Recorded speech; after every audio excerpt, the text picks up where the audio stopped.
You are watching Delhi News. नमस्कार। पहली बात तो मैं आपको बोलना चाहूँगा कि मैं आज यहाँ पे बाला साहेब भवन में हमारे स्वर्गीय बाला साहेब ठाकरे साहब की मैं कसम खा के बोलता हूँ, अगर हमारा नाम आपको कोई भी घोटाले में दिखता है उसका मैं एफिडेविट साथ में लेके आया हूँ। जो मैंने पास्ट में किया वही अभी कर रहा हूँ और ये हाई कोर्ट में भी देने वाला हूँ। मेरा एफिडेविट सिर्फ इतना बोलता है कि हमारे नाम पे अगर कोई भी कंपनी, हमारे नाम पे कोई भी घोटाला, चाहे वो आपका खिचड़ी घोटाला हो, चाहे आपने जो रेमडेसिविर का घोटाला किया हो, चाहे आपने जो डेड बॉडी बैग्स का घोटाला किया हो, कोई भी घोटाले में आप आरटीआई निकालिए, मेरे से जुड़ा हुआ, अमय जी से जुड़ा हुआ कोई भी कंपनी, कोई भी नाम अगर आए तो आप भी बाला साहेब की सौगंध खा के बोलिए कि आप राजनीति से आप इस्तीफा देंगे, हम इस्तीफा देने तैयार है। क्या आप में उधारस है कि आप झूठ के नाते, झूठ बोलने के बाद आप भाग जाते हो, आप सच्चा बोल के उसको लड़ना चाहते हो? तो आइए सामने, मैं आपको आह्वान देता हूं, आप टाइम बताइए, 1 हफ्ता, 10 दिन, 1 महीना, कितना टाइम आप लेंगे? और आप मीडिया के सामने आइए, पब्लिक के सामने आइए और आप फैक्ट्स रखिए। अगर आपको कोई भी फैक्ट्स मिला, मैं उसके लीगल प्रक्रिया के लिए तैयार हूं, मैं उसके लिए अपना राजनीतिक छोड़ने तैयार हूं। क्या आप इस्तीफा देंगे राज्यसभा से? वो आप बताइए। आप भी एक पिता है, आपके घर पे भी बच्चे हैं, आप खिचड़ी का बात कर रहे हैं, आप खिचड़ी कहाँ किधर किधर खाने जाते हैं वो हमें पता है। अगर आप जैसा बोल रहे हो कि आपको अगला प्रेस कॉन्फ्रेंस लेना पड़ेगा, मैं बोलता हूँ अगला प्रेस कॉन्फ्रेंस साथ में लीजिए। आप फैक्ट्स दिखाइए, हम फैक्ट्स दिखाते हैं। आप कोविड की बात करते हैं, ये देखिए कोविड का काम, ये हमने कोविड का काम किया है। यही आपके नेता ने मुझे अवार्ड दिया है। ये आपने मेरे यहाँ पे बैंड्रा वेस्ट में ये आपने काम, मेरा फोटो क्यों लगाया? उसका रीजन क्या है? अगर मैं कोई स्कैमस्टर या चोर या कोई भी मेरी कंपनी है तो आपने मुझसे काम क्यों किया? आप मेरे साथ वैक्सीनेशन की ओपनिंग में बांद्रा वेस्ट में हमारे वैक्सीनेशन सेंटर्स में क्यों आए? ये देखिए। अच्छा, मेरी शादी 2023 में हुई, आप मेरे शादी में क्यों आए? तब मैं सही था, तब राहुल कनाल अच्छा था, तब राहुल कनाल चोर नहीं था। अच्छा, मैंने आप कुछ वीडियोस भी लाया हूं, वो वीडियोस के नाते मैं आपको बताना चाहूंगा कि कोविड में जो काम हुआ है, ये काम, ये पूरा अहवाल मैं आप लोग से शेयर भी करूंगा, सब दोस्तों से। ये पूरा अहवाल मेरे 1.5 साल का काम का पूरा अहवाल है। आप खिचड़ी बोलते हैं ना, हमने कम से कम 1 लाख राशन के पैकेट बांटे। कोई गवर्नमेंट से, कोई बीएमसी से, आपके ऐसा किससे पैसा नहीं लिया। हमने हमारे हाथ से कष्ट करके, खुद काम करके, हमारे युवा सेना की टीम पूरी यहाँ है, ये युवा सेना की टीम दिन रात काम करती थी। और आपके नेताओं ने बोला है कि राहुल कनाल 24 घंटा रात में काम करते थे। और मैं अपनी सच्चाई बताने के लिए इतना ही कहना चाहूँगा, यहाँ में से भी बहुत सारे मेरे पत्रकार मित्र हैं, मैं आपको ये बताना चाहूँगा कि वर्ली के अंदर पहला एम्बुलेंस मैंने दिया। जब कोई कोलीवाड़ा में एंटर नहीं कर रहा था तो वहाँ पे राशन लेके जाने वाले हमारे युवा सेना थे। वहाँ पे दवाइयाँ जब नहीं मिल रही थी तो हमने वो कोविड में हमारे युवा सेना रात भर जाके वहाँ अंदर दवाई देते थे। तब आप लोग कहाँ थे? तब आप अपना एक कोई भी कार्य कराए, आप बताएं कि आपने कब एक इंसान की जान बचाई हो, कब एक डेड बॉडी को जाके आपने शमशान में उसका क्रियाक्रम किया हो, वो बताइए।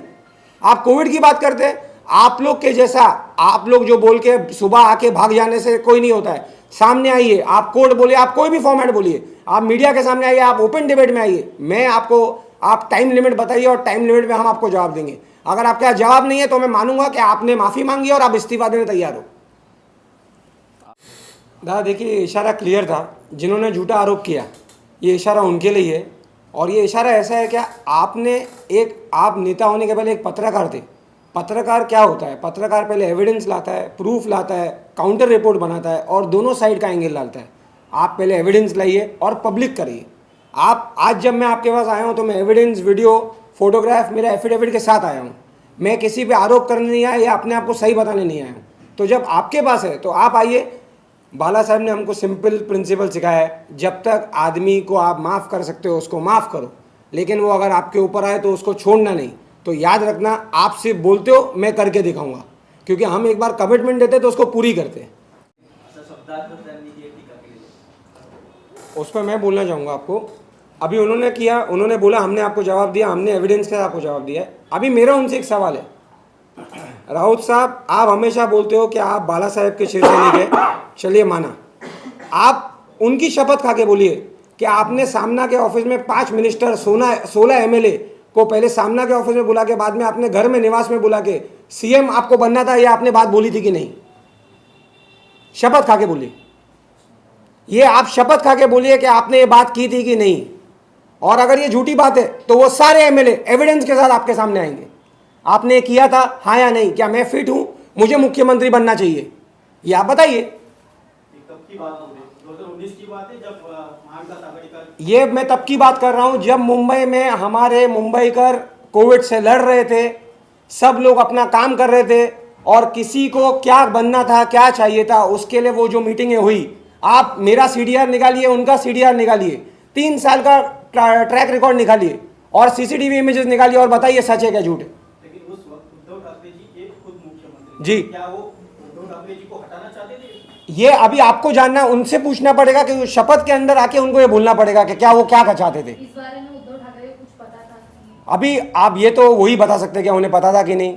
अगर उन्हें पता था तो वो भी बताएंगे आपको, क्योंकि शपथ मैंने इतनी बड़ी कहा है। अगर वो बोल सकते हैं तो बोले।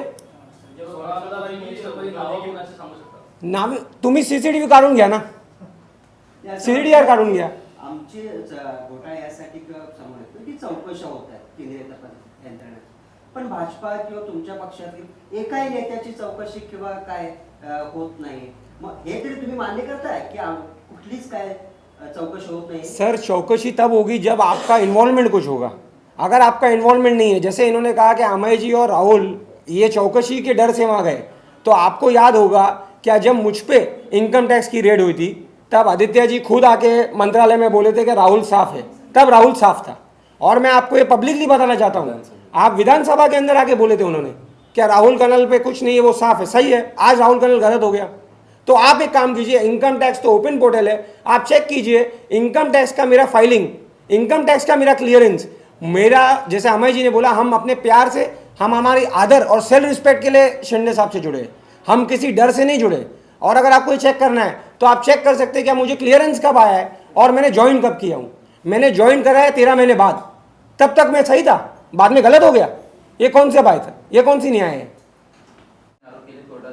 100% डेफेमेशन में फाइल करूंगा और वो डेफेमेशन हाई कोर्ट में ही जाएगा। और वहाँ पे आके जैसे अगर पहले बात में उनको हम मौका क्या देंगे कि आपके सामने, मीडिया के सामने आके, जो सिर्फ सुबह को एक बोलने से कुछ नहीं होता है, उसका पुरावा आपके सामने दिया जाए। अगर वो एक टाइम लिमिट में नहीं दे पाएंगे तो मैं कोर्ट का दरवाज़ा खटखटाऊंगा और कोर्ट में उनको आके देना पड़ेगा। सिंपल बात यह है, क्या मैं एक साई भक्त हूँ, बाला साहेब का प्रिंसिपल पे चलने वाला आदमी हूँ। साई ने महारोग महाराष्ट्र का निकाला था, ये महारोग राहुल कनाल निकालेगा, ये आपको मैं चैलेंज करता हूँ।